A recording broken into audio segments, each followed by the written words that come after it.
Bonsoir, bonsoir, c'est Congo News 24. Bande Konanga, comme toujours avant de commencer notre émission, nous disons toujours merci à Dieu, nous disons merci à nos chers abonnés qui nous suivent partout dans le monde et en RDC. Bande Konanga, soyez les bienvenus, l'émission Nabisu, Oyo, il y a dimanche, il y a l'élo. À la une, on va commencer cette émission na dossier ya seni oyo ezotoka bandeko na ngai tokoyoka na émission oyo directeur du cabinet ya président Mbosso akoexplike ba processus nyonso parce que Shadari et PPRD bango bazoloba bandeko makambo bazoloba bokoyoka yango eza mawa tro. Alors Shadari bakomobenga ngo nini glissement. Alors toko développer ensemble. Deuxième point bandeko nangai. Après avoir rencontré Fachi bandeko, équipe des USA, travaux en marche. Bandeko qui salume banda. Ba bandi musala déjà ba kutana ba autorité la biso FARDC. Alors toko développer ensemble. Troisième point bandeko nangai e yindi. Interview de Kikaya en exil. Bandeko Kikaya a sali interview à partir ya exil. Alors bokoyoka nde bozomona na kata photo ako expliquer ndenge ni na kima kimboka. Alors bokoyoka interview ya Kikaya tozala connecté po eza somo na émission yo eza ya koyinda ba vérité webime. Alors bandeko nanga tokomi na premier point na biso boyoka oyo Emmanuel Shadari de PPRD balobi sur la sini. Bandeko o balobaka et yindi na émission oyo. Et puis tokoyoka directeur ya cabinet ya Mbosso bako expliquer bandeko ndenge nini masolo ngo kotambola. Alors bandeko tozala connecté parce que ba point kobima awa o balobaka yindi. Mise en place de la commission paritaire, Emmanuel Shadari voit des dilatoires en vue d'un glissement. Basali commission en paritaire pona koyoka bato mosusu bandeko na ngai. Mais FCC PPRD soi-disant FCC pour essayer koufana donc bata PPRD bazi parole. Alors Shadari alobi ke commission na balinga basala eza komema pays na glissement. Mais lebo yoka directeur ya Mbosso ko expliquer bo mona ke bato yo baza ba manipulateur bato ya PPRD ba manipuler biso pendant plusieurs années et loko monte basala le lobaïa koloba na biso que voilà et au glissement. Quel glissement? Fatia za lokola binote bo sali glissement banda 2016 tina 2018 2011 5 ans 2016 fale bolongwa bo continuer tina 2018 Fatia za bongo te yazali azola na démocratie.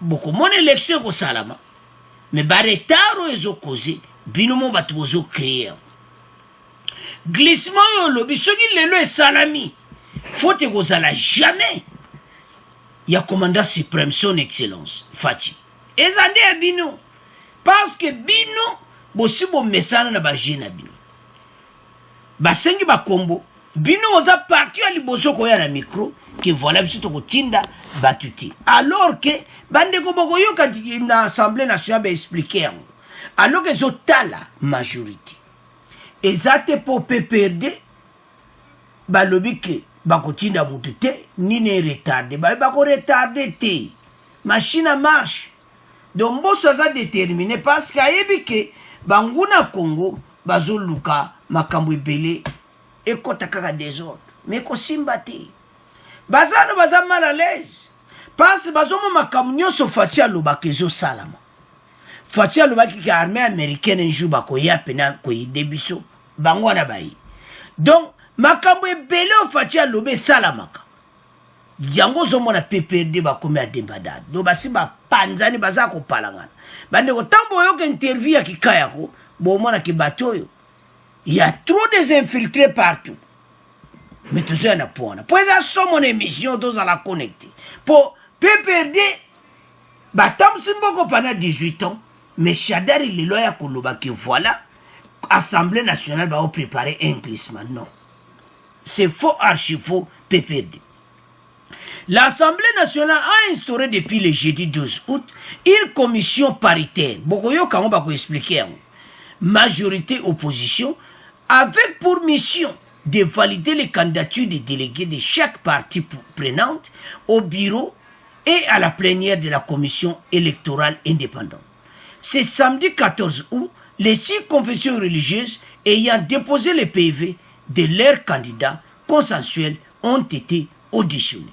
Bazalaki auditionné bato ya 6 confessions basi bayaki et c'est nanu bayeti. Vous comprenez kaka bato wana, vous comprenez kaka boyebi bango, bango na ba comité. Mais basa na choiti. Ti bakuya parce que makambo yo bandeko ezo kende ti masolo esila. La commission électorale indépendante bazo nommé commission wana mobimba. Président ya Seni, président ya plénière, partout et qu'on a nommé. Et puis, directeur Yamboso a expliqué très bien par les Congolais. À l'obiboui, que ceux qui ont l'opposition, ils sont basés belé, ils sont que Chadari ou bien Martin Fayou. Basé belé, on va avoir la majorité. Ceux qui ont parti 4, il y a opposition. Parce que l'opposition basée belé, peut-être vous connaissez, peut-être vous ne connaissez pas. À part l'union sacrée, opposition basée belé. Exacte kaka PPRD, FCC ou bien la Moka. Non. Basé belé. Alors, on va avoir la majorité. Tant que vous avez la majorité, nous allons bannir. Et puis, si vous avez depuis hier, c'est la menée l'église catholique. On va auditionner l'église catholique. Oh, je ne sais pas si vous avez déjà, si vous avez déjà, c'est samedi. Bande on a tout là de près. Parce que makambo nyon sezo le ka o PPRD bazo ya la biso o tozo benga manipulation na bango ba banda kala. Ba tamsi mboko pendant le 21 loko nini Chadari bosana mboka oyi. Normalement ba Chadari baza batu bazwa micro te. Baza lisusu te na poa ya kozwa micro. Il ba koki lisusu te passe ba kosi biso ya mingi. Ba tamsi mboko na mayuya. Ba piye mboka kosaka na ngote jusqu'à ce que kokenetina ba carte o so butambo yo ke interview ki kaya bolo ba me parti o ba kolobelo konini baza infiltré partout tina kata ya justice baso tia désordre partout na kata ya mboka kaka bango désordre na désordre PPRD boko yebisa ba congolais eloko ndimi ba congolais ba yebi bino de A à Z. Vous avez détruit ce pays. Fatia y pas construire mboka bini bobandi ba jenabi. Quel glissement? Glissement bosaki na 2016 na 2018. Fatia ko sala yango te. Boyoka attentionité. Bande ko soki totali PPRD bazana ba courage moko. Basa batu mo ba ko loba te devant peuple congolais. Parce que mona ba échec ya ba parti politique. Ou eza ba échec numéro 1 na monde. Ya PPRD. Pas seulement ndenge batamsi mboka mais façon à koyiba misu polele congolais nyonso ayebi ke muta PPRD ayiba kambongo bayoka sonité le baya koloma kamba tala ta simati. Alors sans plus tarder toyoka directeur ya bureau ya Mboso bongo to continuer émission na biso clarification ndeni makambo ezotambola lelo dimanche samedi le 14, dimanche, lundi, bah le même 48 heures, qu'à la tête au présence. Alors, tout l'andango bon to continuer mission là biso. Vous êtes directeur du cabinet du président du bureau de l'Assemblée nationale. Les cadres des concertations provinciaux de la société civile du Nord et Sud Kivu fustigent les manœuvres engagées du bureau de l'Assemblée nationale visant à bloquer la mise sur pied du bureau de la Commission électorale nationale indépendante. Comment vous répondez à ces accusations, maître Samuel Mbemba? Qu'est-ce qui bloque? Pourquoi jusque-là, on n'a toujours pas le nom du président de la CENI? Merci beaucoup. J'aimerais répondre à la fois à la question de nos amis qui l'ont posée à travers votre antenne, mais aussi préciser à toute la population congolaise qu'il n'y a pas blocage. Il n'y a pas blocage du du tout. Mais tout le monde doit savoir que le dossier de la désignation des animateurs de la CENI nous met de plein pied dans le processus électoral de 2023. Ce que les uns appellent blocage, c'est en réalité la patience du bureau de l'Assemblée nationale à travers les initiatives prises par l'honorable président Mbosso. Patience jusque quand, puisque les jours passent, Maître Samuel Mbemba? Quand nous disons les jours passent, vous savez, au moment où nous parlons ici, à l'Assemblée nationale, la plénière a travaillé sur la mise en place de la commission qui va traiter les dossiers de candidatures qui ont été déposés. Qu'on ne se trompe pas sur le temps qui a été donné aux uns et aux autres d'élargir les consensus. J'ai dit, le temps que le bureau a mis, c'était pour élargir les consensus. Nous pouvons parler des chiffres. Regarde, à la CENI, il y a 15 postes qui sont prévus. Pour 15 postes, il y a 20 dossiers de candidature qui ont été déposés par la société civile, 6 dossiers de candidature déposés par la majorité et 4 dossiers de candidature déposés par l'opposition. Ce qui veut dire que quand la commission va travailler, les noms des nouveaux animateurs de la CENI seront connus. Et c'est pour très bientôt. Il n'y a pas de blocage. 20 dossiers de candidature de la société civile, 6 de la majorité, 4 de l'opposition. De quelle opposition s'agit-il? Parce qu'on a suivi le FCC dire qu'il attend qu'il y ait consensus au niveau du président de la CENI avant d'envoyer ses délégués. Moi, vous avez déjà des candidatures de l'opposition, Maître Samuel Mbemba. La loi organique sur la CENI parle de la majorité, de l'opposition et de la société civile. Et la déclaration que nous avons suivie tous est du PPRD. Donc, en tant que parti politique de l'opposition, le PPRD est en droit d'exprimer son avis, de dire ce qu'il pense d'un dossier démocratique. Personne ne peut leur méconnaître ce droit-là. Mais l'opposition est composite. L'opposition comprend plusieurs formations politiques. La commission qui va traiter des dossiers qui ont été déposés pour le compte de l'opposition rendra public les noms qui ont été déposés et ce sont ces personnes-là qui seront confirmées. Ce n'était pas un communiqué du PPRD mais plutôt du FCC parce que ça a été signé par le comité des crises du FCC, Maître Samuel Mbemba. Vous savez, lorsqu'on parle aujourd'hui du FCC, nous devons ensemble nous mettre d'accord que le FCC est une réalité transversale. Le FCC n'a pas de personnalité juridique.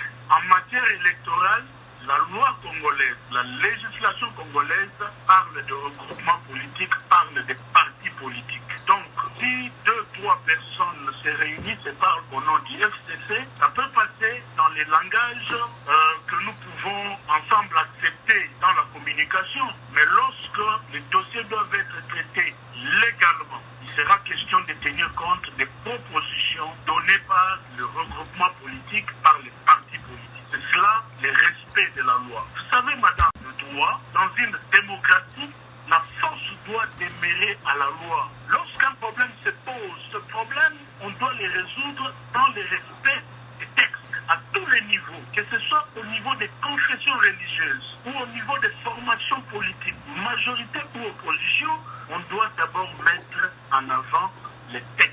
Voilà pourquoi je vous dis que la commission qui va commencer les travaux ce soir aura pour boussole la législation congolaise. Et c'est à la suite des travaux qui seront entrepris par la commission que nous aurons les résultats qui ne seront basés que sur le respect des textes. Et ces travaux pourraient prendre combien de temps, Maître Samuel Mbemba? Les travaux vont prendre 48 heures. Parce que le rôle de l'Assemblée nationale, au terme de la loi organique sur la CENI, est entériné. Ce qui veut dire que la commission va examiner les dossiers qui ont été bien constitués et déposés pour dire voilà, ce sont ceux-là qui ont été proposés par les organes compétents. Et puis après, la commission viendra faire son rapport à la plénière de l'Assemblée nationale qui va entériner. Ça ne doit pas prendre 1000 jours, mais il est possible que la commission ait besoin d'écouter l'un ou l'autre organe pour avoir des clarifications sur les PV qui ont été déposés. Ça, c'est à la commission d'apprécier, mais ma foi, je ne vois pas pourquoi ces travaux vont durer 10 jours, c'est vraiment 48 heures. Merci. Nous aurons déjà fini. Alors, bande konanga, nous avons suivi. Tolandi, Bissonyoso, Maître Samuel Mbemba, Oaza, directeur du cabinet du président de l'Assemblée nationale Mbosso, a expliqué nyonso comment deni bako examiner ba candidature, kotura bango ba question, na ba PV oyo bakoti.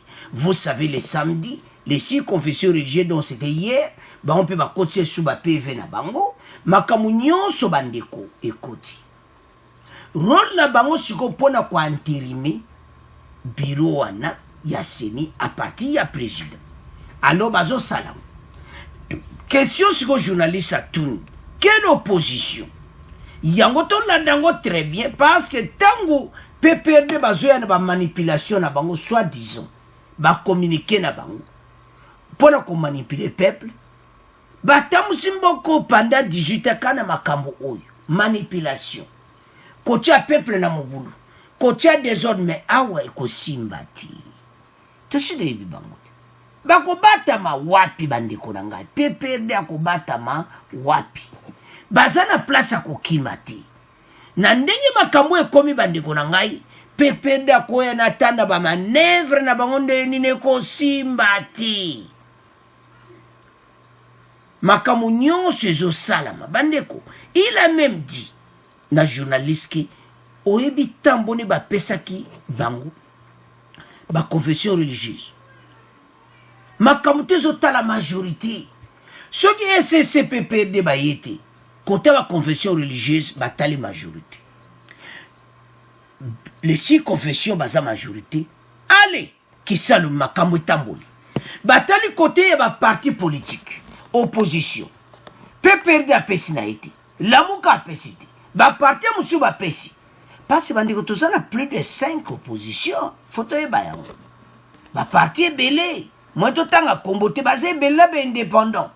So ba tangi bango nyonso bango ba pesi ba kombo. Na société civile, ba tali majorité, c'est pas cette société civile azo pesaï. Asa pesaki, je m'excuse.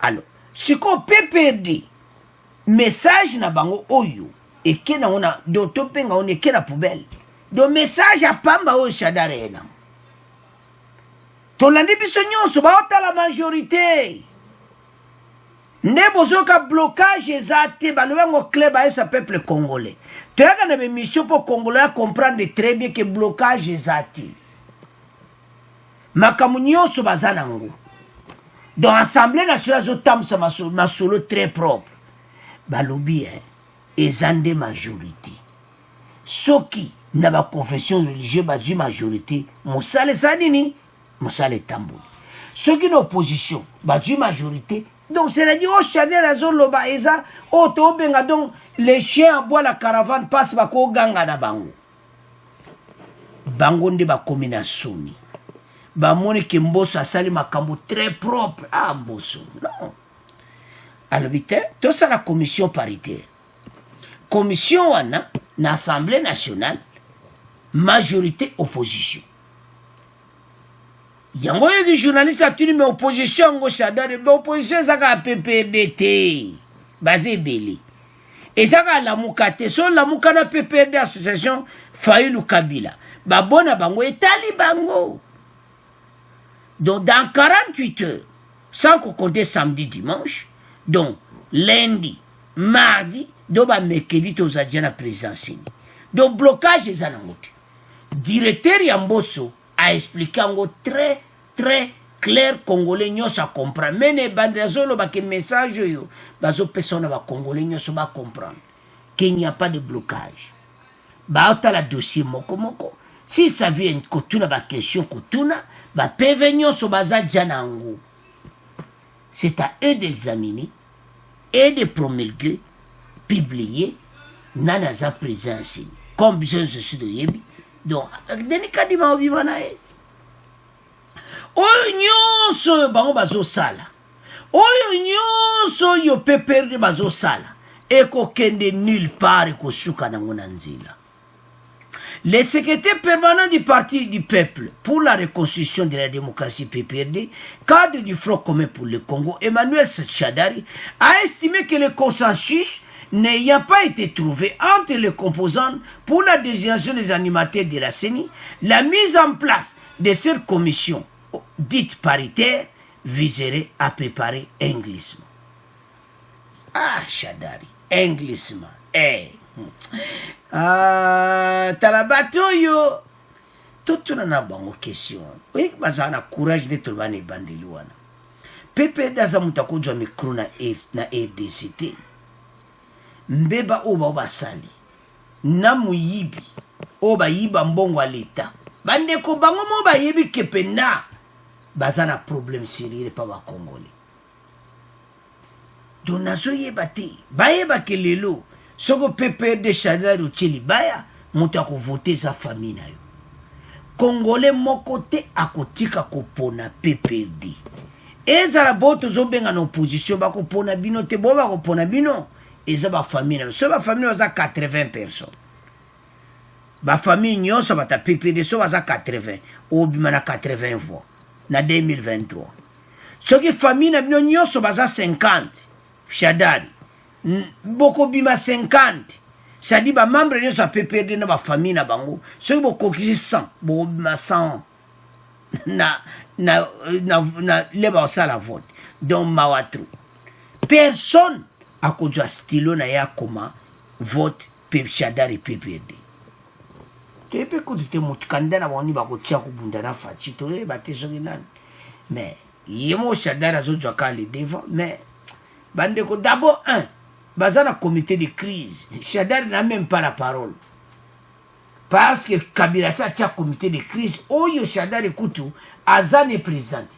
Siko Shadari yako yebisa ba Congolais logo. Yemo kutu kuna la PPRD azeso na pouvoir. Bande ko bato batamusimboka. Pendant les 18 ans, Badjango par terre. Fatia Kouti pave. Oh, le canard paralytique. Ndeni a côté les misaba. Mboka do mawatru. Nakoyiba. Partout. Va détruire l'économie. Bande ko sobo yiki rapport financier. Oh, yo gouvernement le compte de Basali. Okomona komaka na quelques mois oyo ba sali 100 jours. Quel progrès. PPRD noni basali na mboka ba détruire mboka partout. Lelo soki lelo to komi na est na plusieurs groupes armés bango. Alors eza mawa tala fachi ndenga sukoli armée mobi mais toujours na des impôts eza somme. Alors bande ko soki to tala makambo yo eza pasi pe mawa PPRD lelo loba un mois pa ba Congolais. Alors bande ko nangai to landi biso sur directeur Amboso moto nyonso za clair na dossier a CENI donc tous à la l'aise kalate présent Sénat so balobi 48 heures à partir à lundi donc tout temps à samedi dimanche donc 48 heures donc ba mercredi tout ça déjà si tout ça na présence. Alors tu tika ngona bino to comment qu'il y a des impôts. Alors bande konanga après arrivé il y a américain une équipe oyo kaka d'opération spéciale après avoir été accueilli bakutana kina chef de l'État après avoir rencontré Fachi l'équipe des USA travaux en marche yangoana déjà bazo yamba bango kitoko ba misale bandi c'est-à-dire loko ata zo pesa RDC carte RDC mobimba yangoana mpe bazo yebisa que voilà tamba yo kikaka bango FARDC ba pesi bango obozo mona wana kolaksa que voilà masolo to za kozela yango wana bande opoba pesa bango kupu wana eza ke malobo balobi kaka nde baye maloba kitoko eza oyo FARDC azali kosatendre oyo FARDC azali kozanga bango baye kokompleter bandeko bazo tourne RDC mobimba eza na Tanganyika partout na Sud Kivu bango bako tambola bako évaluer et pas wapi ba mbutu eza pona ko résoudre et puis bako résoudre ngo très propre bazo senga te armée mobimbeya FARDC azawana na bango bako travailler na côté FARDC ko guider bango tuna ba entraînement makambo ebele ba projet belé mais numéro 1 il y a terrorisme. L'équipe de forces d'opération spéciale a été accueillie par les hauts dirigeants de FARDC alors qu'ils commençaient une évaluation du projet des groupes de travail antiterroristes congolais qui se concentrera sur la paix et la stabilité dans l'est de la RDC. Tambaye, babi mission à Liboso, et ça est à RDC. Qui m'y a peine quota? Tu sais bien que Fatia a gagné Rwanda. Les stratégies partout. Baza bateau bayebi makambo anyos. Oui, tout l'année va commenter à Bandikebeli. Que voilà, bon c'est pour les Américains, tala makambo tiki na Afghanistan, boye ba ke ozo le kana Afghanistan, baza ba terroriste. Ozo le kakuna. Donc vous comprenez que beaucoup comparer mon abisoti. Bango ba kendaki kuna na makambo esalamaki ya Ben Laden aux États-Unis ya bango ba kendaki kuna. Mais oya biso eza différent. Oya biso eza pas même armée na bango bimbati. Eza une équipe spéciale, équipe wana ba yebi masolo. Ndena kosilisa masolo mbala moko. Bango ba koza na wana likolo na avion. FARDC na mabele basilisi ADF masolo esili mais bazana mission passe bango balingi te FARDC azolo bango clair balingi ba jeune congolo bakota zamba bakufa te ba groupe armé wana nyonso ya local bakufa te bazana susi na bango basengaki bango nyonso babima baya na minduki et puis opération babenga o DDRC ezo tambola kitoko eza ko marché na ndenga bien bandeko na ngai même Sama Lukonde alobaki yango. Alors bandeko avant même tolanda Sama Lukonde tolanda na extrait oyo elekaki na cité de l'Union africaine réunion Fachi na ba américain somo bandeko na ngai donc Fachi masolo kitoko do masola este Kalate, bon la vidéo, bon comprendre que Masola est aussi. Alors, tout le monde a bien avancé. Les militaires des forces spéciales américaines ont parlé aujourd'hui sécurité dans la partie est de la République démocratique du Congo avec le président de la République et commandant suprême des forces armées Félix Antoine Tshisekedi Tshilombo. Ces militaires vont se rendre dans le tout prochain jour dans les provinces de l'Ituri et du Nord Kivu. Pierre Kibamesumouissa. Avant leur déploiement dans l'est du territoire national, les experts des forces spéciales américaines, des opérations étaient dimanche 15 août à la Cité de l'Union africaine. Ces experts qu'accompagnait l'ambassadeur des États-Unis, Mike Hammer, et des Marines américains, réunion spéciale avec Fachi. Une causerie morale avec le président de la République Félix Antoine Tshisekedi Tshilombo. Ils se rendent dans l'est de la RDC pour une double mission, appuyer les forces armées congolaises dans la lutte contre le terrorisme et les gardiens des parcs de l'Institut congolais de conservation de la nature qui font face au braconnage et autres trafics illicites.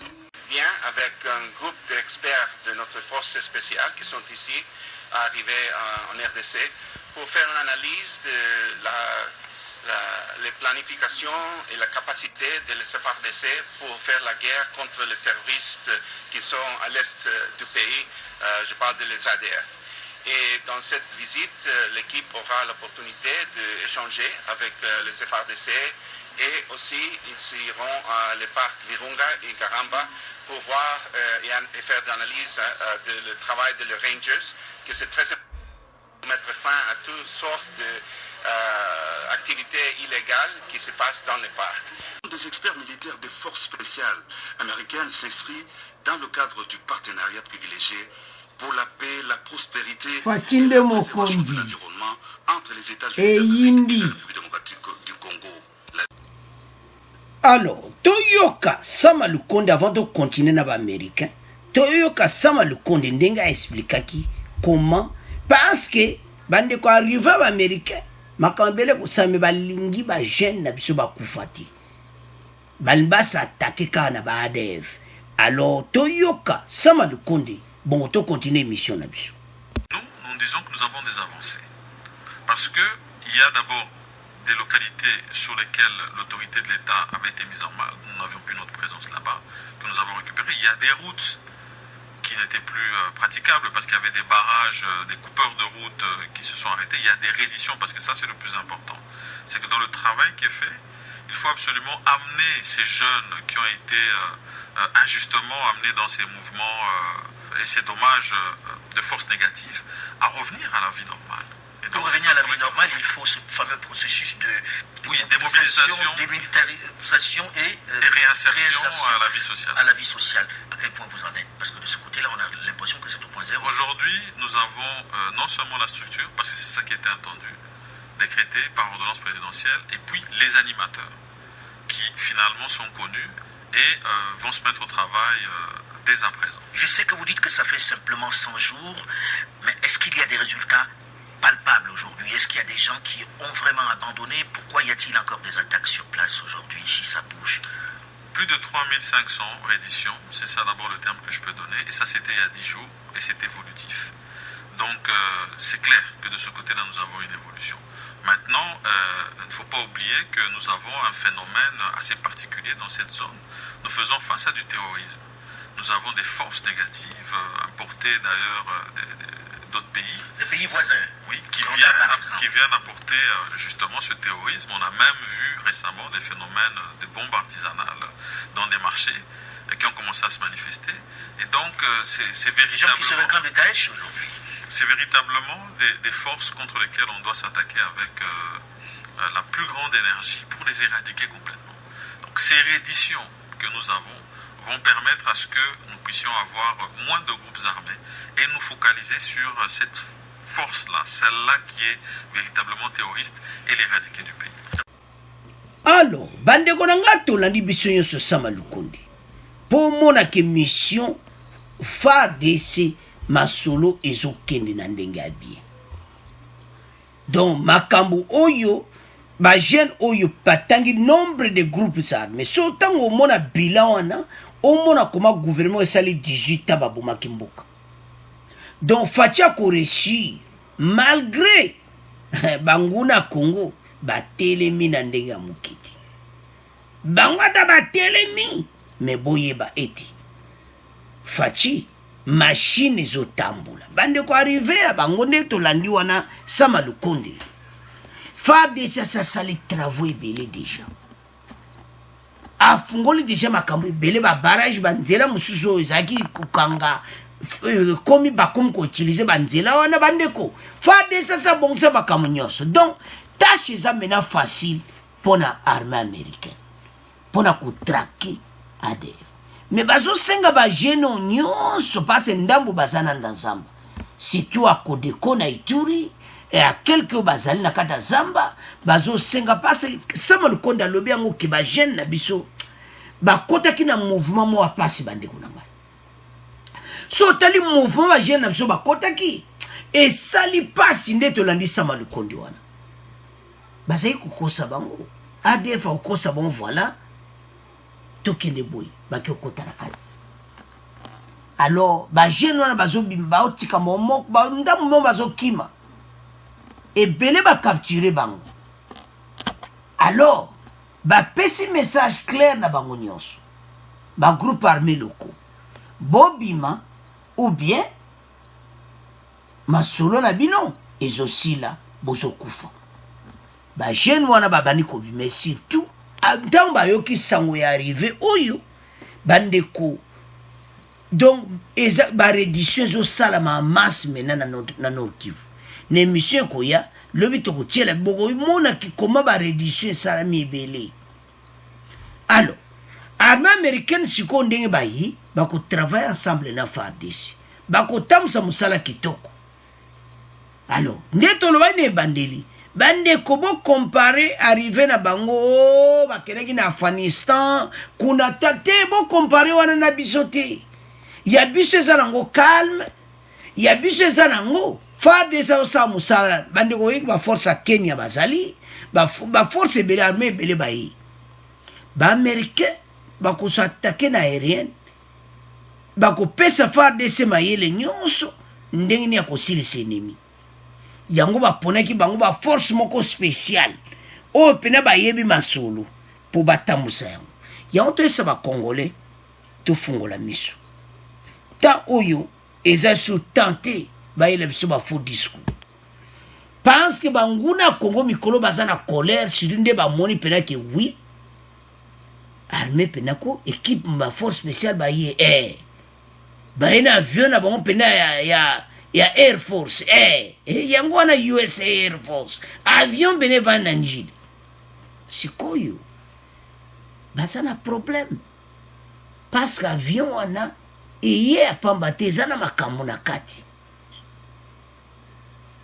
po bango balingi ta balakisa lokola ke voilà force mode d'intervention balingi bongo te bango baye kaka force spéciale koyede FARDC mais boyebake wana eza façon mais na sekuna makambo ezali bakolinga baloba bango polele boye te parce que makambo ebele bandeko il faut eleka na Nations Unies et spécial à Nations Unies ba traité et tout ça na ka o bango baye eza partenariat des pays.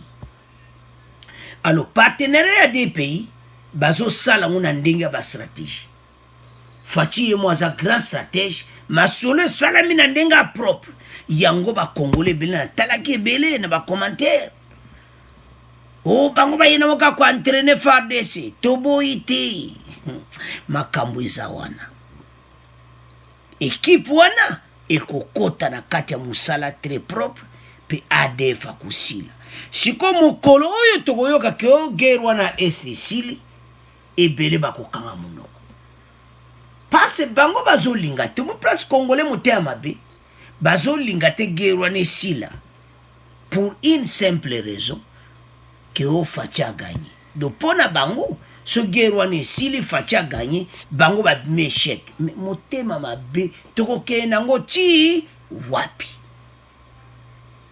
esprit otokoketo ladi sama lukondi wana ba yebi ke travail à FARDC wana interview ne legaki na 100 jours na yi to tieli bino to yaka to tia popo ba congolais ba yoka ke opération reddition bazana besoin ba jeune wana ba bima parce ba ko kufa parce ba américain ko katsete ke avion ye pamba armée meza na kati po FARDC général la bisa pese coupe oyo eza somme alors toki esikonda ba généraux ba ko travailler na bango balobaki ete équipe wana kala ba sepelaki na moto alors ba balaye armée bozomona ba figure sika ndenge bazo bakoya bakolakisa yango nana koza nouveau état-major tokomona ye na mikolo koya alors chef d'état-major wana mbala zokota retraite na batu na nyonso retraite forcée donc masolo pona bango esili alors le comité ba congolais tous à l'ensemble guerre à est arrivé ya ba américain atabo yoki ba commentaire ekosana donc congolais aneka ba embrouiller bolanda bangoti bango ba lemba kozala côté à FARDC ti guerre ekosila bango ba ko quitter territoire na bisoté soki kimi ekotiti parce que batwana baza ba terroriste il faut que silisa bango mission ba américain ngwana ko silisa ba terroriste alors contre salama Fachi sa salama solo donc ba kozala ensemble siko problème mon ba voisin baza ko banga mingi pona ni parce armée américaine le so guerre wana esesili ba ko lokota ba évidence makambo ebele pe ekoyela ba voisin na biso ngai ba ko koma na problème sérieux alors ba ko luka ndenge nini bande ko ba ko kimela to éviter parce que ba voisin de baza mité mezo beta to lobaka na émission passée mais to ba kete mission ya batu o nde to landi pe sama le konde musala ese progrès ali. Alors arrivé na bango baye kokuta dia FARDC a progressé ba barrage ezalaki ebele tolandi wana Sama Lukonde. Alors comme temps masolo ya este ezosila. Alors bandeko na ngai totiki deuxième point na bino tokomoke na troisième point. Alors bandeko na ngai tokomi na point ya Kikaya bin Karubi. Bato oyo bandeko bakomi na suka. Avant meto ban émission bozo mona photo wana mokolo ya kimaki na mois de juin. Mais ba secret ko bima ka semaine oyo ba vérité ko bima Jeune Afrique mutabimisaki. Yaya abenda na disha koma na pays africain balobi ke a partir ya Angola abenda na kitibe Éthiopie tia ko bima na Afrique occidentale meto okenango point par point. Tontolo baka ki bato yo non seulement va participer à détruire RDC, après avoir détruit, va comme kokima. Boko yoka wa kindengini va comme kokima. Boko yoka ki kaye n'interview va secret ko mandengini va comme kokima. Va comme kokima. Ndengini va comme kokima. Boko yoka ngo. Bandeko eza mawa parce que bato yo abi azo défendre na interview nazo défendre carte de crédit wana oya yibaki bambongo nyonso yibaki azo défendre yango. Bato yo bandeko eza pasi. Interview de Kikaya en exil sur les cartes bancaires de la BCC. Bernabe Kikaya Ben Karubi, ancien secrétaire particulier et conseiller diplomatique de Joseph Kabila, est en exil depuis le mois de juin dans un pays africain. Très critique envers l'actuel pouvoir à Kinshasa, il a été cité comme une centaine d'autres personnes dans une affaire d'utilisation abusive des cartes bancaires directement liées au compte général du Trésor de la République démocratique du Congo. Baza plus de centaines de cartes. Mais, bamususu bazo kwa kukimati, mais yakimi. Abimisi ba vérité, bande ko bazana batu na ba yebsaka bango ke. Alors Kikaya, kombo na wezali awe pa lingeti. Oh. Boye biango comment? Alingete tala batu na yo na équipe bango musu bazawana bazo kimisa batu baza batu ya kala ya ancien pouvoir ba secret za émission oyo alingete tala batu na yo boko yo ke interview Kikaya ke batu na ka de équipe na yo bazo signaler ke komba mutu boza na kati mutu boye. Et puis justice, botana batuana. Na justice, Kikaya lobi ke bayebisiye. Ke Akima. Nane yebisi Kikaya Akima. Nane nguna kata justice azoye ba masolo en avance. C'est ça problème toza nango awa. Ndeni Kikaya yeba ke dossier comme na niveau ba ya okangaye. Alors, to revoir justice na biso. Pour match za mobulu awa, oba lo bakeza ya koyinde si yindi na émission oyo. Ba vérité nyo se bimi. Bernabe Kikaya bin Karubi rejette ces accusations et ne comprend pas pourquoi il n'y a que lui qui a été invité par le parquet. Dans cette affaire, joint par notre correspondant à Kinshasa, il affirme avoir reçu des menaces et d'y craindre pour sa sécurité. À partir d'un exil, à ce seul interview n'a pas français. Ce n'est pas possible. Selon lui, il a été victime de sa relation avec Joseph Kabila. Relation non à Kabila. Et c'est pour la relation avec Kabila. Oyibaki là. Bande ko eza so mon émission. ma proximité avec l'ancien chef de l'État, donc proximité na Joseph Kabila ndenga zoloba, alors ba critiquer makasi de la nouvelle gouvernance du président Félix Tshisekedi ne plaisait pas au pouvoir actuel. C'est la raison par laquelle ils ont essayé de me réduire au silence en inventant des dossiers qui n'ont ni de tête ni de queue. Okomotia makelele paso za libanda na Kinshasa okokaki lisusu tala na kati ya baplace yutani place yolali bato bende bakanga bafoto bakangi pene na kati yola ndenge azokima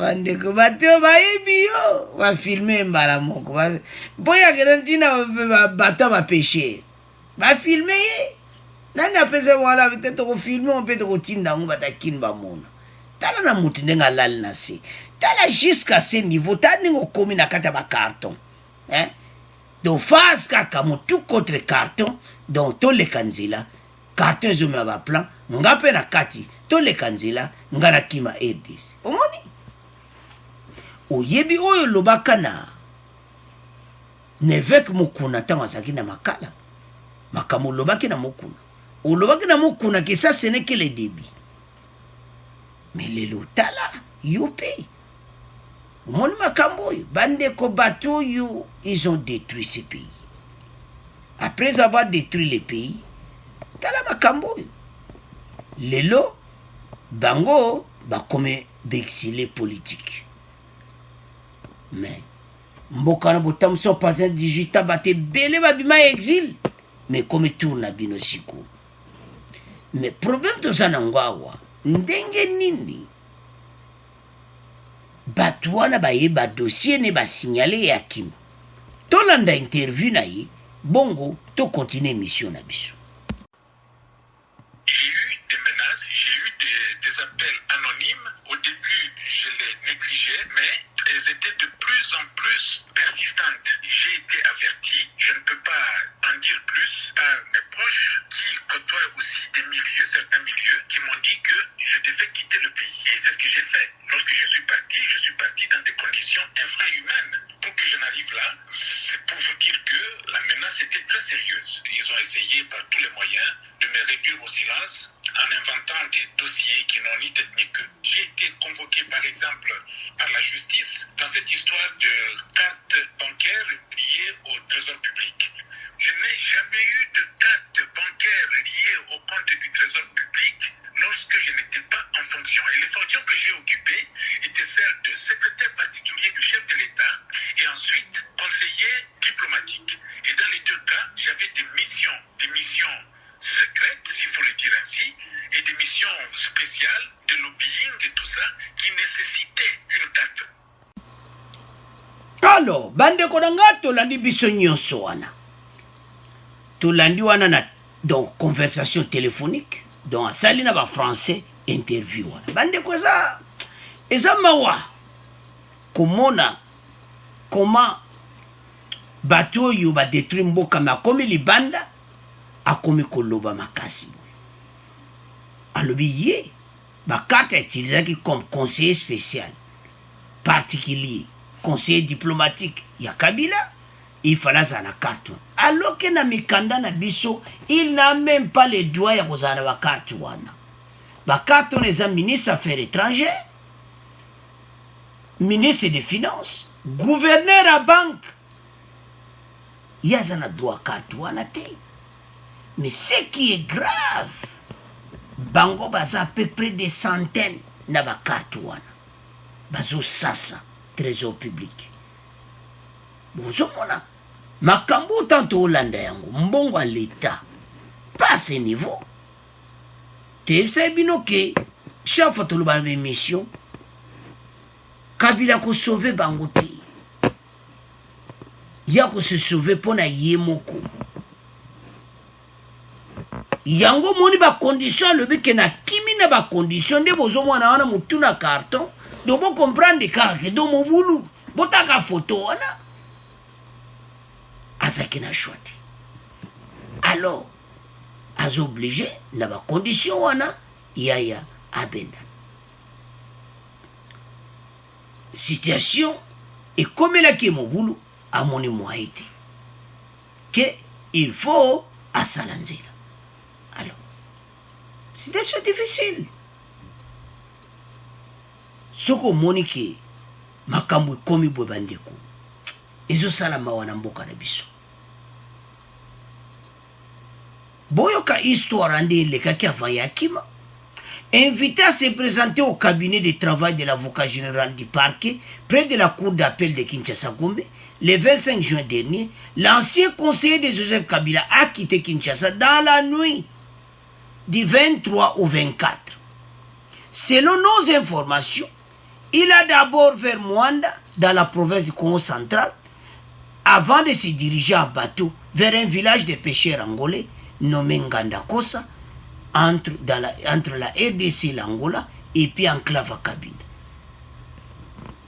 Nzela Nememaki, c'est depuis cet endroit qu'il a gagné Luanda avant de décoller en direction de l'Éthiopie, puis de rejoindre son lieu actuel de résidence dans un pays d'Afrique australe. Donc, Batuoyo, Bazana Batuna Bango.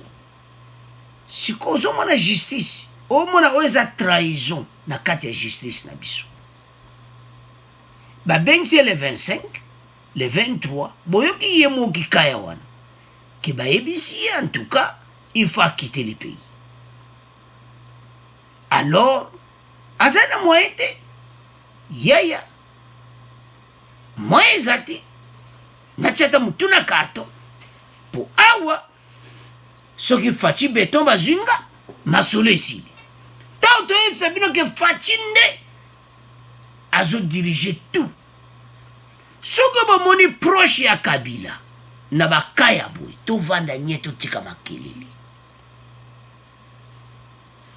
Kabila aza na pouvoir a kosauve moto moko te na RDC kikaya eza preuve tolakisa bakongolais ke moto moko te ya ko se sauver ya za ona pona yemo kwa se sauver batu wana nyonso azana eloko moko ta koloba ke motu bwe batikai ba message ntato ya kanango tango to tiaka congolais tanga eza pona ko aider bandeko na biso parce bele bazana ignorance style lo ba monaka ete ancien président ko sauver motu na bakaya alors qu'il y a qu'on sauve mon touti. Bandeko, eza pasi pe mawa. Comment mboka ezaki détruit na makamba 4 oyo. Destruction totale. Oyo kaka destruction totale. Ya mboka na biso. Mutu nyonso azozwa carte à visa. Azo benambon yaza utilisé à peu près 200 000 émissions passées bolandaki mais le temps d'azo tia munoko aza parti à Afrique australe et pas en exil nae pas à kitaki déjà Angola donc à comme en Afrique australe il faut pas luki saye bateau bazong sabango pas nema na Angola ko vandate ayoka dialo donc inde la qui déjà kuna bandeko bateau yo ba yebisaki akima c'est ça au peut comme un problème banani wana bazo signaler kikaya qui commettant au bendana ozomona bande ko to telema ba congolais bolamuka oza pays na biso donc infiltrer baza partout ancien régime il faut ba traquer bango parce que il fallait ba kanga mbe kikaya bande ko mbazana makala mais tala ndenge ba infiltrer ba bigisi le 23 le 24 ba bien bendana ndeko zoza na kata lisa lingete déjà na kata ndeko okoma kaka na kuna ndeto mona ba dossier tant komika na parquet ya Gombe oza direction Nzela Selembao tango ya yekaka bwalu petit frère ya solo wana wi vie na ngai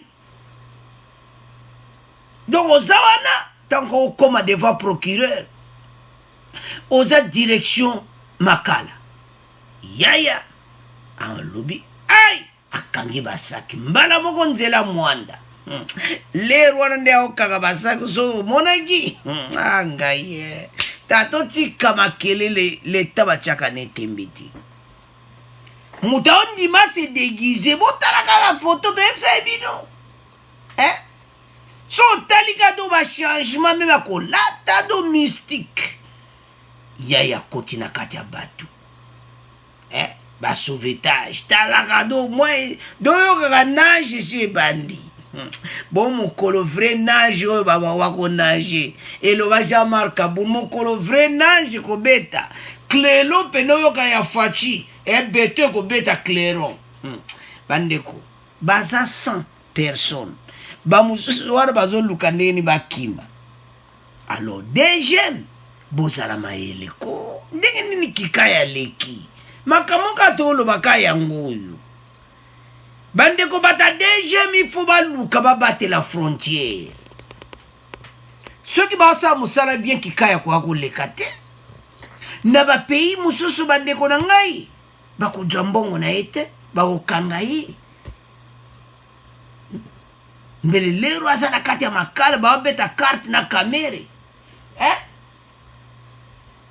eza kitoko pase bayibaki me lelo bolandi ye wana a partir ya Afrique australe na telefone kikaya akomi koloba ki voilà ye azali na carte moko te bakarte oyo azalaki nango carte oyo bapesaki ezaka na ka oyo azobima mpo na conseiller diplomatique mpe baservice secret ya Kabila ye azobima.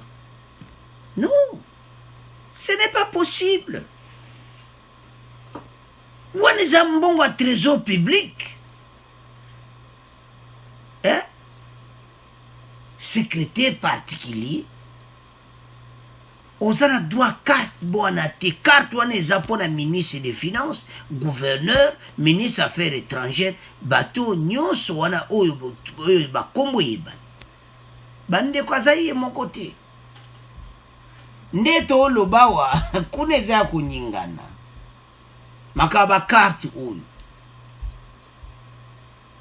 baza na droit nango te azwaki yango pour quoi?